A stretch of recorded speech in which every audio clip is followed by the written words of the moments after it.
So let's begin with the Infant and Child Safety Seat Program. Here's Emilie Crown, who works for Montgomery County's Fire and Rescue Service and oversees the program. So Emilie, can you explain what the Child Passenger Safety Program is in Montgomery County? Sure. We do several things. First of all, we help educate parents how to use their car seats. So we have car seat inspections set up by appointment and open events where parents can come and get their car seats checked. We do that about 18 hours every single week. And once that's all nice and tight, you want to make sure your chest clip is right at armpit level. Over 10 years that you've been running this program, about how many seats have you put in, or your people put in? How many people have you trained? We've put in over 112,000 car seats. The county employees have taken up another 75,000 or so. So an awful lot has been done, and while that might seem like a low number, if you take into account the fact that it takes about a half hour per car seat, that's a tremendous amount of man hours. Now this training is pretty complicated itself. The training is not like a 1 hour class, is it? Oh, it's a 4-day class. 4-day class, and then we have our annual updates too. The real way to get trained in this is to be out inside cars, putting in car seats and getting experience, because there are hundreds of models of cars and over 100 different car seats, and trying to get them all in vehicles and the different configurations really takes a lot of training. When you say move it up, do you just mean move the whole thing on? Here. Okay, how do I move this piece up? You need more belt. Oh, if I need more belt, I do that. Okay. And if you're unable to... This is my son-in-law, Clark Farber. I'm here with my daughter's vehicle. She's in the hospital with the baby, and I'm getting her vehicle tested with the car seat to make sure it's safe for my first grandson. My first grandchild, period. So what happens is the baby will go towards the crash. If these are not tight enough, they'll move up in the seat. We don't want. I'm learning a lot of safety issues that I didn't know before, but the fact that this is safety tested by fire and rescue, who know what the potential dangers are and help you to avoid these dangers and secure your child as best as possible in a vehicle. Tell us a little bit of the history. I know at one point there was a connection with the Consumer Protection Office. Yes, actually the Office of Consumer Protection started the whole program in my mind. What happened, you started receiving calls from members of the public who were having problems with their car seats, and so they decided to get trained. And after they got trained, they hooked up with Safe Kids Montgomery County and got more people trained in fire rescue and the police, and just sort of started a movement. Early 1999, right after a big seat check event at Fitzgerald Auto Mall, right after a lady had left, within 24 hours, she was broadsided by a huge dump truck, a lot of intrusion into the vehicle. The vehicle was completely destroyed, but her 2 children were safe. And she decided that that seat check had saved her children's lives. She went on to become a car seat technician and a big advocate for everything that was going on in Montgomery County.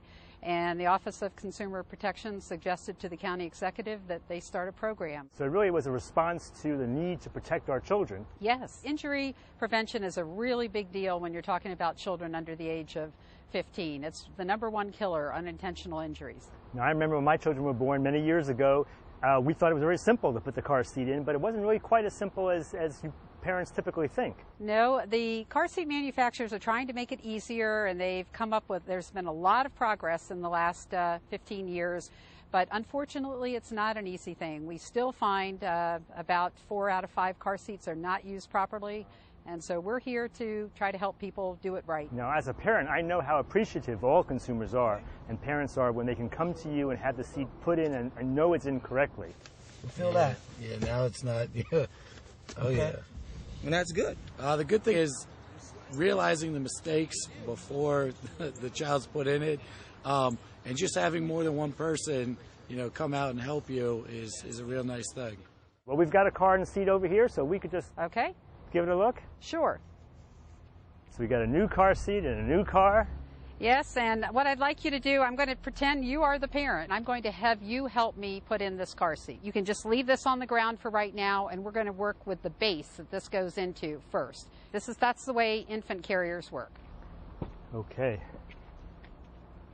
So, I'm going to put this down on your vehicle seat, Eric. Okay. And the first thing we're going to do is put the seat belt through the car seat. And this is the belt path of the car seat. This is the place where the seat belt goes, and it's labeled Vehicle Belt Path. So I'm going to bring it over here, Can I help and I grab want it? you to buckle it into the buckle. Yes, the center buckle, not the side one. Okay, it clicked. Then, in order to get a tight car seat installation, you will need to make sure the seat's right up against the back of the seat and press down on the seat at the same time that you're pulling the belt tight. You're taking all the slack out of the belt, pressing down and pulling. Keep the tightness, and when I'm out here, just slide the seat belt into the shoulder belt lock-off. And that keeps it tight. That keeps it tight, and you're done. Now the seat is in really tight. What you always want to do with any car seat, whatever type it is, where a seat belt is going through it, is grab the seat right at the belt path where the belt is going through, and it shouldn't move more than an inch. See how it's not moving side to side or front to back. But it's extremely important that you press down while you pull the belt tight. If I didn't do that, let me undo this and just show you. If I just took this and put it in the lock-off without pressing down, you see how the seat moves? Look at that movement. That's not acceptable. It's not allowed to move more than an inch. Now, what you probably didn't know is how long children are to ride rear-facing now. Do you have any idea? I'm going to guess age 2. That is perfect. Most people would have said age 1. The latest information out there is that children are 75% safer rear-facing under the age of 2. And we're going to snap it into the space, and I'm going to show you why rear-facing is so much safer. Hard to remember my kids were this small.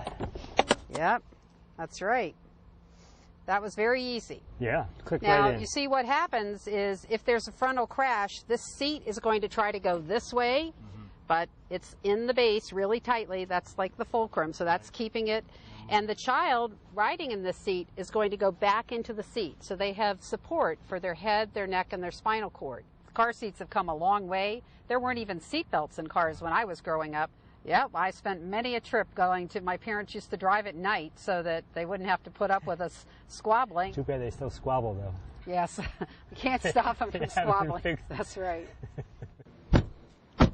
We have open seat check events at Fitzgerald Auto Mall every month on the third Thursday of the month from 10 to 12:30. Anybody can show up. No appointment is necessary. They can make an individual appointment through Montgomery County Fire Rescue at one of our 3 different inspection sites. So, Emily, how much do parents have to pay for all this help? They don't have to pay anything. It's a free service. We happily accept donations. Many people like to do that, but that's totally voluntary. Okay, well, thank you so much for all the information. You're very, very welcome. And if you know of anybody who wants to volunteer or get the training, have them call me because we can always use more help, especially bilingual. Okay, well, get the word out.